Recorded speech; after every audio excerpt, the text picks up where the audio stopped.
नमस्कार दोस्तों, स्वागत है आप सभी का फिर से हमारे बोल्ड एक्सप्लेनर यूट्यूब चैनल पर। दोस्तों आज हम बात करेंगे स्टेट मैनेजर पार्ट 2 के बारे में। पार्ट 1 की एक्सप्लेनेशन हमने आपको पहले ही दे चुका है। अगर आपने नहीं देखा है अभी तक तो आई बटन पर पॉपअप आ रहा होगा, आप वहां पर क्लिक करके देख सकते हो। तो चलिए शुरुआत करते हैं पार्ट 2 को। पार्ट 2 की शुरुआत में हमें रतन सिंह और उसकी पत्नी नेहा गपागप करते हुए नजर आते हैं। क्योंकि इन दोनों की शादी आज ही हुई थी, इसलिए नीचे में रतन सिंह के साथी कर्मी दारू पी करके पार्टी कर रहे थे। लेकिन दोस्तों रतन सिंह अपनी पत्नी नेहा को सेक्स डॉल की नज़र से सेक्स करते हैं, ना कि पत्नी के रूप में उन्हें सेक्स करते हैं। नेहा के साथ वे जबरदस्ती सेक्स करते हैं और उन्हें थप्पड़ भी मारते हैं सेक्स के टाइम। यह सब रतन सिंह की बुरा हरकत से नेहा जी परेशान हो गई थी और वो काफ़ी ज़्यादा दुख थी। कबीर जो कि पुलिस का जासूस था, वो नेहा को रोते हुए देख लेता है। अगले दिन रतन सिंह नदी के किनारे जाते हैं और इधर रतन सिंह के साथी कर्मी कह रहे थे कि गन्स की कंसाइनमेंट इसी रास्ते से आने वाली है, यानी नदी को पार करते हुए नाव से। क्योंकि यहाँ पे कबीर पुलिस का जासूस था तो वह इन सारी चीज़ों को रिकॉर्ड कर लेता है। वहाँ से वापस आने के बाद घर पर गन्स की कंसाइनमेंट का डॉक्यूमेंट वहाँ टेबल पर पड़ा हुआ था, जिसे हिम्मत चेक कर रहा था डॉक्यूमेंट सही है या नहीं। और यह सब चीज़ें कबीर के सामने हो रही थी। कबीर के पास ये अच्छा मौका था गन्स की कंसाइनमेंट को फोटो रिकॉर्ड करने के लिए। और जैसे ही हिम्मत के पास फ़ोन कॉल आते हैं, वे हिम्मत साइड में चले जाते हैं फ़ोन पर बात करने के लिए। इतने में कबीर ने गन्स कंसाइनमेंट के जितने डॉक्यूमेंट्स थे सारे की फ़ोटो ले लेते हैं। अगले शाम में कबीर फिर आज नेहा को छत पर देखता है, लेकिन वह यहाँ पर यह देखता है कि नेहा तो सुसाइड कर रही थी और वह देखते ही देखते नेहा सुसाइड कर लेती है और वह उसे बचा भी नहीं पाते हैं। फिर दोस्तों वहाँ पर रिया नाम की एक फिर से जासूस आती है, जो रतन सिंह के पैलेस में फैक्ट्री खोलना चाहते थे। ऐसा वे रतन सिंह से कहते हैं, लेकिन वे यहाँ पे फैक्ट्री खोलने के लिए नहीं बल्कि वे रतन सिंह के खिलाफ सबूत इकट्ठा करने के लिए आए थे। बता दें कि दोस्तों कबीर और रिया यहाँ पे मिले हुए थे, वे एक टीम से थे और एक ही मिशन पर काम कर रहे थे। रतन सिंह यहाँ पे रिया के रंगीला शरीर को देख करके वह उसके ऊपर फिदा हो जाता है और वे कई बार रतन सिंह के साथ सेक्स भी करते हैं। और सेक्स करते समय वे बातों बातों में रतन सिंह ने उनको कई सारी चीजें बता दिए थे।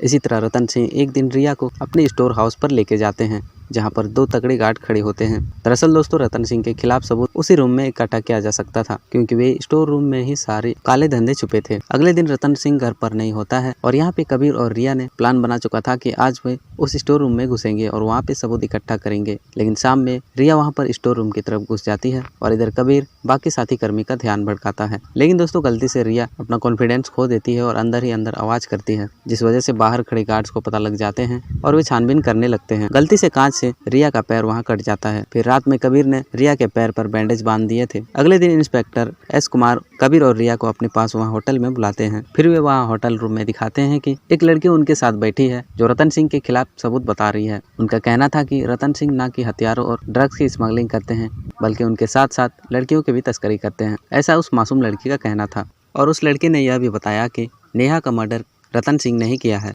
नेहा उस दिन उस मासूम लड़की की जान बचा रही थी, लेकिन यहाँ पे रतन सिंह उसे छत से धकेल देते हैं, जिसकी वजह से यह हादसा सुसाइड लग रहा था, लेकिन यहाँ पे असल वजह मर्डर थी। बाकी दिन की तरह ही दोस्तों आज भी रिया रतन सिंह के साथ सोई हुई थी, सोते सोते सेक्स कर रहे थे और उनके बीच जो वार्तालाप हो रहे थे वो सारे चिप के माध्यम से रिकॉर्ड हो रहे थे। और इस रिकॉर्डिंग को कबीर ने भी सुन पा रहे थे, क्योंकि वो चिप कबीर ने ही रिया को दिए थे। लेकिन दोस्तों सेक्स करने के बाद जब रिया उठती है और वो रतन सिंह का फ़ोन को चेक करने लगती है ताकि वो सबूत को इकट्ठा कर सके, लेकिन उतने में रतन सिंह वहाँ जाग जाते हैं और रिया को यहाँ पकड़ लेते हैं कि वो उनके खिलाफ जासूसी काम कर रही है। रतन सिंह का गुस्सा रिया पर फूटा और वो उससे पूछने लगे कि तुम कौन हो और किसके लिए काम करती हो। रिया यहाँ पर डर करके सारी सच्चाई उगल देती है और रिया यहाँ पर यह भी कहती है कि मैं सिर्फ पैसों के लिए काम करती हूँ। रतन सिंह रिया की कमजोरी को समझ जाते हैं और उसे पैसे देने का लालच करते हैं और वे पैसों के लालच में कबीर को मारने के लिए कहते हैं। रात में रिया कबीर से भेंट करने वाली थी। यहाँ पर कबीर कह रहा था रिया से कि चलो अब पुलिस थाने चलते हैं रतन सिंह के खिलाफ केस फाइल करने के लिए, लेकिन यहाँ पर रिया उनका साथ नहीं देती है और उसे गन पॉइंट आउट करती है और कहती है कि रतन सिंह ने मुझे तुम्हें मारने के लिए भेजा है। इतने में वहाँ पे रतन सिंह आ जाते हैं और वे कबीर के साथ फाइट करने लगते हैं। तभी वहाँ पे पुलिस की एंट्री होती है और यहाँ पे रिया मर चुकी थी, क्योंकि बगल से हिम्मत रिया पर गन पॉइंट आउट करके रखा था। हिम्मत भी रिया को मार देता है और उतने में पुलिस की एंट्री भी हो जाती है और इस तरीके से रतन सिंह पकड़ा जाता है। यहाँ पे रतन सिंह चौंक था कि कैसे पुलिस को खबर लग गई।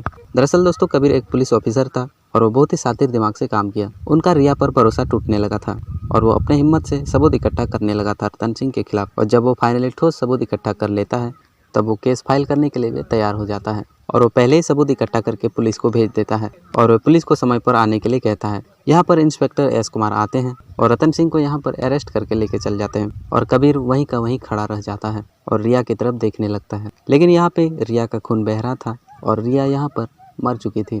दोस्तों स्टेट मैनेजर पार्ट 2 की एंडिंग यहीं पर हो जाती है। एक्सप्लेनेशन कैसा लगा मुझे नीचे कमेंट करके जरूर बताएं। पसंद आया तो लाइक करें और ऐसे ही बोल्ड सीरीज लिस्ट के लिए और बोल्ड एक्सप्लेनेशन के लिए हमारे चैनल को सब्सक्राइब करना ना भूलिएगा दोस्तों। और हाँ, अगर आप इस वेब सीरीज को देखते हो तो आपको काफी ज्यादा बोल्ड सीन्स भी देखने को मिलेगी। तो दोस्तों चलिए इसी के साथ मिलते हैं अगले एक और नई एक्सप्लेनेशन वीडियो में। तब तक के लिए bye bye and take care.